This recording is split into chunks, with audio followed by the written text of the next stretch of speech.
Oi gente, tudo bem? Sejam bem-vindos aqui ao canal Conversa do PH, nesta tarde de sábado, dia 9 de maio. Eu sou Paulo Henrique, biólogo dentista e professor universitário. E nessa tarde de hoje eu vou conversar um pouquinho com vocês a respeito das boas experiências em relação ao combate à pandemia de Covid-19 pelo mundo, principalmente o caso da Nova Zelândia, e a má experiência que nós estamos vivenciando no Brasil. É basicamente uma continuidade do vídeo de agora pela manhã. Queria antes disso agradecer aqui aos mais de 2.200 inscritos no canal e pedir a você que ainda não está inscrito que se inscreva, deixa a tua crítica, teu comentário, que são sempre bem-vindos. Pois bem, pela manhã eu falei que o principal responsável pela crise sanitária e pela crise econômica que o Brasil está vivendo em função da pandemia de Covid-19 nos dias atuais é o presidente Bolsonaro, que em nenhum momento assumiu o papel de presidente de um país, de líder capaz de articular as outras lideranças e instituições do país para o enfrentamento a essa dura pandemia, a esse duro momento que a humanidade está vivenciando. Eu queria colocar aqui para vocês algumas situações relacionadas à Nova Zelândia, que teve o seu primeiro caso registrado no dia 28 de fevereiro, mais ou menos quando o Brasil também teve o seu primeiro registro de Covid-19. Entretanto, a Nova Zelândia tem uma primeira-ministra chamada Jacinda Ardern, que coordenou uma força-tarefa nacional, reunindo inclusive a oposição, para constituir um comitê gestor da crise da Covid-19. Ainda em janeiro, quando a Nova Zelândia não tinha nenhum caso registrado, esse comitê já tinha sido montado pela primeira-ministra neozelandesa e começou a monitorar a situação da China. Logo ao final de janeiro, proibiram os primeiros voos vindos da China para a Nova Zelândia. E esse comitê instituiu um protocolo que colocava o país em níveis de alerta. E eu quero mostrar isso para vocês rapidinho aqui. Acompanha comigo. Então, gente, o Comitê Gestor para a Crise da Covid-19, implantado ainda em janeiro na Nova Zelândia pela primeira-ministra Jacinda Ardern, instituiu 4 níveis de monitoramento da crise. O nível 1, que é o nível verde, onde basicamente esse comitê coletou informações e monitorou o que estava acontecendo em outros países e planejou ações, comprando EPIs, comprando respiradores, comprando muitos testes, ou seja, eles se organizaram antes da doença chegar na Nova Zelândia. O nível 2 foi o nível definido por esse comitê quando ocorresse o primeiro caso na Nova Zelândia, que aconteceu em 28 de fevereiro. Nesse nível, eles já estavam preparados pelo nível anterior, começaram então a monitorar a população através de testes. A primeira pessoa, a primeira neozelandesa que, pelo registro deles, chegou na Nova Zelândia com a doença, foi uma neozelandesa que fez uma visita ao Irã. E a partir daí eles implantaram o nível 2, rastreando todo mundo no entorno dessa pessoa e rastreando e testando todo mundo que chegou no voo junto com ela. E olha que eles testaram essa senhora 3 vezes. No terceiro teste foi que deu positivo, porque eles sabiam que a doença tinha um período de incubação de mais ou menos 2 semanas. Testaram todo mundo na vinda, porque o voo veio do Irã. Essa senhora deu positivo apenas no terceiro teste. E aí eles passaram para o nível 2. Mas continua comigo aqui. O nível 3 instituído pelo comitê é o nível em que se institui restrições um pouco mais severas. Viagens internas são limitadas, viagens aéreas para o país também são limitadas, as instalações educacionais passaram a ser fechadas, bibliotecas, museus, cinemas, reuniões em massa, aglomerações foram canceladas e alguns negócios não essenciais começaram a ser fechados. Nesse nível 3 ainda é importante dizer que eles começaram a desmarcar procedimentos médicos que não eram considerados urgentes e essenciais, exatamente para desafogar o serviço de saúde e permitir que, caso a doença começasse a avançar no país, tivesse leito para todo mundo fosse atendido e minimizasse assim as mortes. Vamos ver qual é o último nível.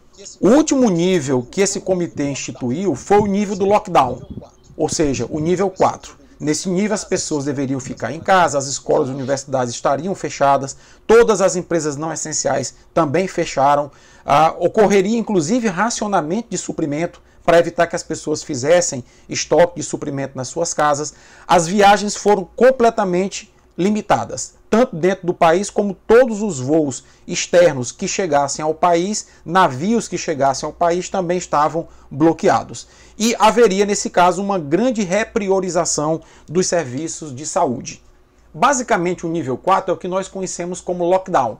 Ninguém sai do país, ninguém entra no país. E aí o que é que acontece? Era permitido a entrada no país apenas de profissionais da saúde neozelandeses, que eram necessários ao atendimento.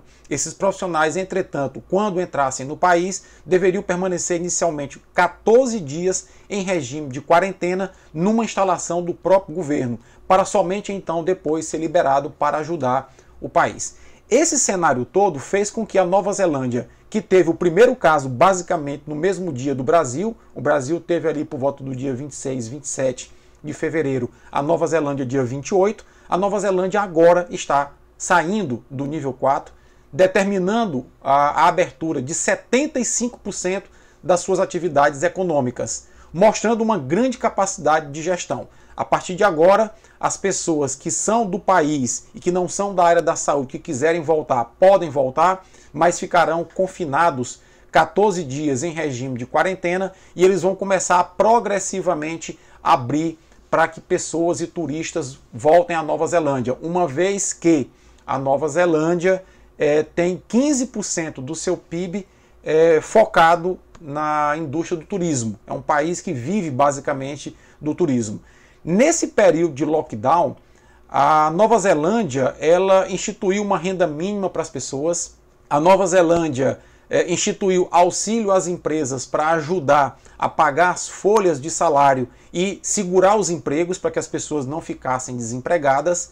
E a Nova Zelândia, inclusive, investiu muito em campanha de conscientização da sua população. Inclusive, a Jacinta Ardern, que é a primeira-ministra, ela demonstrou uma capacidade humanística muito grande. Inclusive, na Páscoa, quando se estava em lockdown, ela postou nas suas redes sociais, e aí veja a diferença dos gestores. Ela preocupada com as crianças, e o coelhinho da Páscoa, e a fada do dente, e os ovinhos de Páscoa, ela postou nas suas redes sociais uma mensagem direcionada às crianças, dizendo que o coelhinho da Páscoa e a fada do dente eram trabalhadores essenciais e por isso estavam envolvidos, né, em um trabalho importante para o país e não iriam poder atender todas as crianças. Então, isso mostra a sensibilidade de uma gestora, que inclusive foi capaz de aglutinar em torno dessa força-tarefa nacional a oposição. Né? Eu quero colocar aqui para vocês, por exemplo, que o líder da oposição lá, o nome dele é Simon Bridges, ele disse que apoiava integralmente, junto com seu grupo de políticos, as medidas necessárias a preservar as vidas e fazer com que a Nova Zelândia saísse o quanto antes dessa situação. Um outro depoimento que foi do professor Michael Baker, do Departamento de Saúde Pública da Universidade de Otago, na Nova Zelândia, ele disse que o sucesso da Nova Zelândia se deve a um misto de duas coisas: acreditar na ciência, fazer uma boa ciência, e uma boa capacidade de liderança. Então, é isso que está faltando ao Brasil. Uma boa liderança, se acreditar na ciência e deixar de lado as tolices e os terraplanismos.